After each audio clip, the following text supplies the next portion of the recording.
Sveiki visiem! Mani sauc Igors no 8. sāraksta. Visi uzreiz sapratīs, kur mēs atrodamies. Tas ir tas angārs, ko pagasts ar Eiropas Savienības naudas atbalstu uzbūvēja uzņēmēja darbības atbalstam Līvānu novadā. Uzņēmēja darbība, mēs paskatāmies uzmanīgi. Šeit nekūsā. Ja? Tātad uzņēmēji mūsu novadā ir zelts, jebkurš, kas kaut ko ražo, kas piedāvā pakalpojumus, ir jānēsā uz rokām. Viņi rada mūsu novada koproduktu. Tātad man šajā sakarā ir piedāvājums.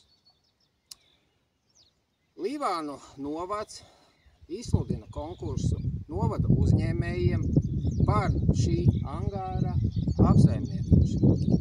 Tātad ir idejas, ko šeit darīt, kā šeit darīt, ko ražot. Ja? Tātad konkursa komisijā nepiedalīsies neviens novada iedzīvotājs, lai pēc tam netiktu neviens apvainots korupcijā. Uzaicināsim no Rīgas, no Rūpniecības kameras, entās organizācijas, kas ir Rīgā uzņēmēji atbalstam un kas zina, kā saka, drēbi. Ja?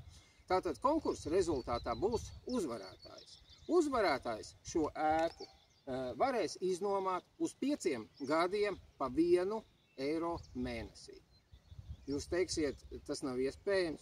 Nē, tas ir iespējams, jo mums ir jāmeklē iespējas, kā pa īstam atbalstīt mūsu novada ražotājus uzņēmējus. Un mums jāmeklē veidi, kā atbalstīt, nevis kā neko nedarīt un mocīties gadiem, kaut ko uzbūvēt un nezināt, kā no situācijas tikt ārā. Tāds ir mans un mūsu apvienības piedāvājums šajā sakarā. Paldies par uzmanību un lūdzu visiem parakstieties uz manu kanālu, būs citi interesanti rullīši, visiem labu laiku un skaistu dienu. Paldies!